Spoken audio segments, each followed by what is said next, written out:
पैगम्बर इस्लाम के जब ज़ाहरी विसाल का वक्त करीब आया तो आप बिल्कुल बीमार हो चुके थे, बुखार की हालत में थे। आपको सहाबा कराम पकड़कर मस्जिद नबवी में ले गए। आपने हुक्म दिया कि सबको बुलाया जाए। जब सब लोग मस्जिद नबवी में तशरीफ़ ले आए तो सरकार दो आलम सल्लल्लाहु अलैहि वसल्लम से सब लोग कहने लगे कि आज क्या होने वाला है, आज क्या हुक्म देने वाले हैं। तो पैगम्बर इस्लाम ने फरमाया कि आज कोई हुक्म नहीं देने वाला हूँ, बल्कि रब ने मुझे अपनी तरफ बुला लिया है और मुझे इख्तियार दिया है कि अगर रहना चाहो तो रहो, लेकिन मैंने जाने का इरादा कर लिया है। तुमसे मुझे यही कहना है कि तुम्हारे बीच में रहा हूँ, तुम्हारे बीच में उठा बैठा हूँ, ज़िंदगी गुजारा हूँ। अगर मेरी वजह से तुम्हें कोई तकलीफ़ पहुँची हो तो वो बदला ले सकता है। सब लोग कहने लगे कि या रसूल अल्लाह, आपकी वजह से हम लोग कामयाब हुए हैं, आपकी वजह से हम लोग खुदा को पाए हैं, आपकी वजह से हमें रहमत ही रहमत हासिल हुई है, कोई तकलीफ़ नहीं पहुंची है, कोई गुमान भी नहीं कर सकता ऐसा। तो इतने में हज़रत आकाशा खड़े हो जाते हैं, कहते हैं कि या रसूल अल्लाह, फला जंग के मौके पे आप सफ़े दुरुस्त करवा रहे थे और आपने मुझे कोड़ा मारा था, मैं उसे बदला लेना चाहता हूँ। इतना सुनने के बाद मस्जिद नबवी में सन्नाटा छा गया। सब लोगों की आंखें नम हो गई कि आकाशा तुम ये क्या कर रहे हो, आका करीम सल्लल्लाहु अलैहि वसल्लम बीमार हैं और तुम आका से बदला लोगे। आका की वजह से तुम्हें क्या कुछ नहीं मिला है, आका की वजह से तुम्हें दीन मिला है और खुदा भी मिला है, तुम आज आकाशा सरकार के जिस्म अतहर पर कूड़ा मारोगे। इतने में सरकार ने फरमाया बिल्कुल आके बदला ले सकते हो। हज़रत बिलाल हबशी रज़ी अल्लाह तआला अन्हु को हुक्म दिया कि बिलाल चले जाओ, मेरी बेटी सैयदा फ़ातिमा ज़हरा के घर पे कूड़ा रखा हुआ है, उठा लाओ। जब हज़रत बिलाल रज़ी अल्लाह तआला अन्हु सैयदा फ़ातिमा ज़हरा के घर पे गए हैं तो कहा कूड़ा दे दो।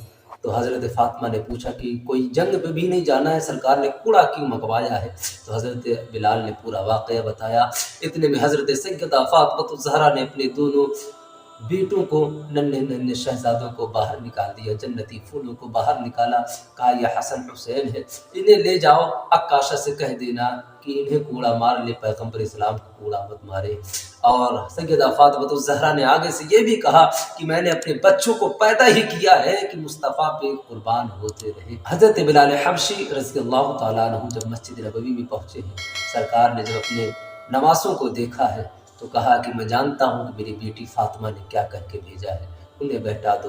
हज़रत अक्काशा कूड़ा लेकर आगे जब बढ़ने लगे हैं, सिद्दीक़ अकबर ने कहा कि सिद्दीक़ अकबर, सरकार के जिस्म अतहर पर कूड़ा मत मारो। ऐ अक्काशा, तुम्हें जितना दिल करे मुझे कूड़ा मार लो, लेकिन सरकार को मत मारो। कहते कि नहीं नहीं।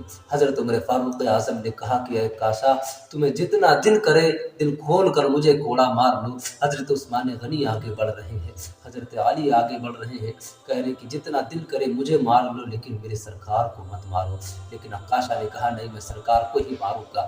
हज़रत अक्काशा को सरकार ने बुलाया, कहा आओ मार लो कोड़ा।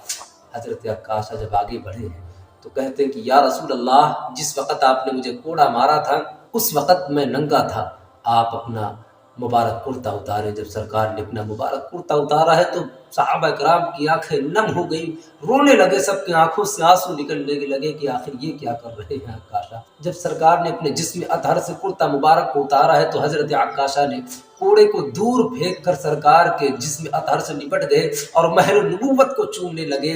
तो सरकार से कहने लगे कि या रसूल अल्लाह, मैं आपको कोई मारना थोड़ी था और आपने मुझे कोई कोड़ा नहीं मारा था, तो गलती से लग गया। या रसूल अल्लाह, मैं आपको कैसे मार सकता हूँ। तो सरकार ने फरमाया कि ऐ लोगों, अगर कोई जन्नती देखना चाहता है तो मेरे अक्काशा को देख ले, हमारी बेवफाई पर भी वो इतना प्यार करते हैं। अगर हम बावफा होते तो क्या होता, दिल तो क्या चीज़ है वो रूहों में उतरे होते। हमने चाहा ही नहीं, चाहने वालों की तरह हर नज़र कांप उठेगी महशर के दिन, खौफ से हर कलेजा दहल जाएगा, ओढ़ कर वो काली कमली आ जाएंगे, सारे महशर का नक्शा बदल जाएगा।